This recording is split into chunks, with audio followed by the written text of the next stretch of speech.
প্রিয় ভাইয়েরা, বলুন তো আমরা যে আরবি মাস অতিবাহিত করছি, কাটাচ্ছি, এই মাসটির নাম কি? শাবান। মাশাআল্লাহ, এই তো আপনারা সবাই জানেন। শাবানের পরেই যে মাস আসবে এটার নাম কি?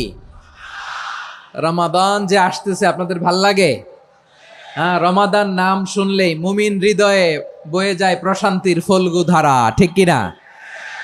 একটা আনন্দ, একটা উচ্ছ্বাস আমাদের হৃদয়ের মধ্যে চলে আসে। রমাদান সাইয়্যিদুশ শুহুর, 12 মাসের মধ্যে সবচাইতে শ্রেষ্ঠতম মাস রমাদান আল মুবারক আসছে।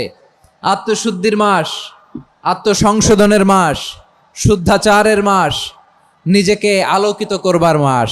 এই রমাদানুল মুবারকে আমাদের কি করণীয়, কি বর্জনীয়, what to do and what not to do, এই টপিকসের উপর কিছু কথা আপনাদের সামনে উপস্থাপন করব ইনশাআল্লাহ। ওমা তাওফীকি ইল্লা